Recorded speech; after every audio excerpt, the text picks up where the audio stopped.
Let's talk about the fight on Saturday. It's a huge opportunity for you. It's an interim title. This interim title makes, sense to me. A lot of times these interim titles don't make sense. But this one, I'm excited for. It makes sense because, with Conor McGregor and we don't know what he's going to do next. You and Tony Ferguson obviously are very deserving. I think in this day and age in the UFC, I'm always about, building a guy up. You do have a number of fights in the UFC, and this is obviously your biggest test. But you remind me, and let me know if I'm off on this, but a little bit of Cody Garbrandt, where Cody's fight against Dominic Cruz, I went, God, I think it might be too soon for him, man. And then he goes out there, and we see things that we haven't seen before. And with you, I feel like you're one of those guys that we haven't seen everything you're capable of. And I think a guy like Tony Ferguson can bring that out of you. Am I right on that? Yeah, I said the same thing. I definitely feel like it's the 90s baby there. You saw the same thing. You got Cody. You got Max Holloway, who kind of did the same thing. Nobody expected him to go out and look the way he did versus Jose Aldo. You had Kelvin Gastelum, who went up 2 weight classes above where you should be and still look like a stud. You got this the 90 baby era. So I'm happy to lead that charge for the 55ers. That is one thing that I was upset, and I even said it about the Mike Fiesta fight because it was so much more attention on that fight. I was upset that he got up out of there in the first round because I didn't get to showcase everything. So I think for this fight, I think it's the perfect timing. It's going to be the perfect matchup because Tony can take a hell of a shot. Mm-hmm. So he's going to stay in there I hope he stay in there for all 5 rounds, to be honest. So that I can really showcase everything, and then it makes a bigger fight with me and Conor or me and whoever is going to be next. Yeah, and obviously you're not looking past this. You were the guy, which is crazy, but you were the guy, you kept calling out Khabib after every fight. What's wrong with you, man? What's wrong with you? That's what it is. That's the name of the game, is make the most amount of money for the biggest fight, right? So I thought he was the easiest fight out of who people thought was the top. I said it for a long time. I thought Tony Ferguson was the number one contender. How you had Khabib up there, I really don't know. The only person he's beat is RDA, and that was like 4 or 5 years ago. So I really don't even see how you can still have Khabib up there. His last 2 fights, he fought somebody that made their debut, and then he fought Michael Johnson. But I just don't see the man as the number one contender. So if people did, I was going to go out there and I was going to squash him, and I still want to be that man to take away that. I had the same thing.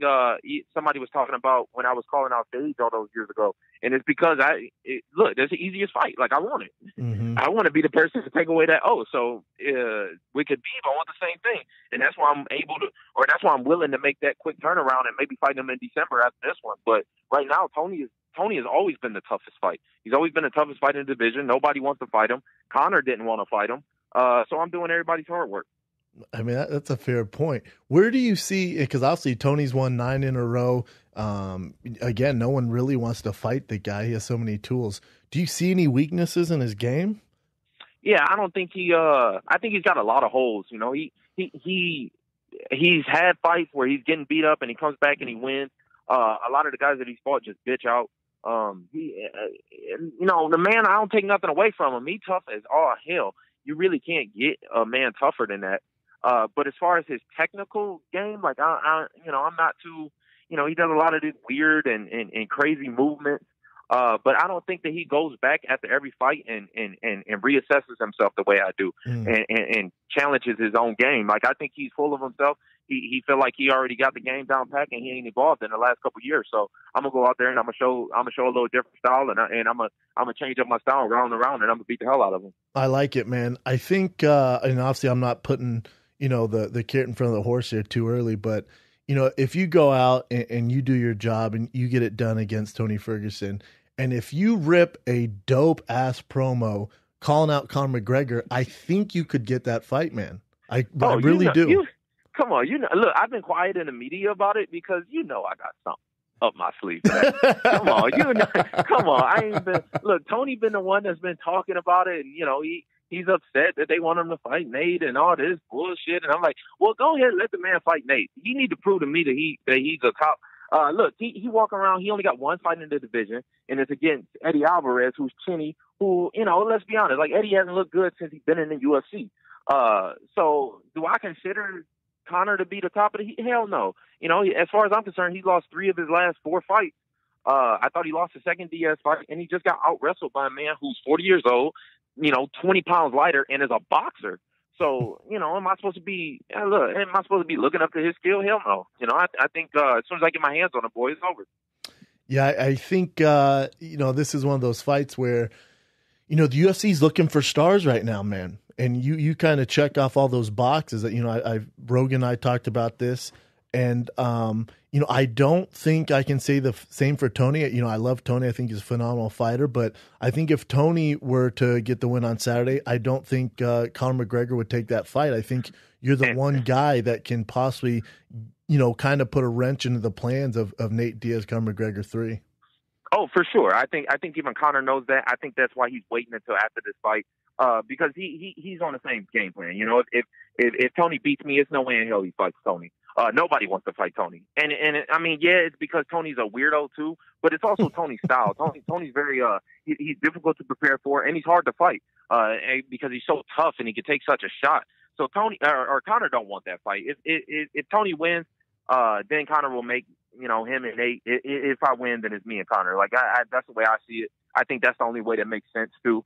If he wants to come back and fight Nate and get a little tune-up fight because the man is rusty or whatever you think he is, then go ahead and make your money, baby. But at the end of the day, I'm in this game for a long time. I just turned 25. I still got a lot of years left. So eventually we're going to have to see anyway. Correct. So if he was smart, he would catch me while I'm young and not let me get him to my prime. I ain't even hit my prime yet. It's fair point, sir. Fair point, Mr. Lee. Do you feel any pressure to kind of take on the role of the next UFC superstar? Because for whatever reason, there's a lot of guys who they have wins, they have some big wins. They go on these winning streaks, but they're not superstars. They're not pay-per-view draws, but, they're looking kind of for that next guy. Do you feel any pressure with that? Not really. To me, the fight is all the same. It really don't matter outside of it. Like doing the media and doing stuff like this is fun. Sometimes it gets a little hectic. Like today is like crazy for me, but really it don't. I did TMZ earlier, and they were talking about how do you make a viral moment and all this, and I just think it's got to be organic. It's got to be how you really feel, and I'm gonna just be me. So I kind of learned that a couple fights ago. Is just go out there and just be me, regardless of where it's gonna be. Who's watching. I don't care if 1 million people are watching. I don't care if one person's watching. I don't care if 100 million. I'm still gonna be me. So, and I think you saw that even with because they were talking about me and Tony getting into it on Fox, and it just was what it was. I don't care if nobody was watching. I'm gonna tell Tony like it is, and I'm gonna do the same thing after this. So maybe there's some pressure there, but not really. It's just being me, and I think that's what really attracts people.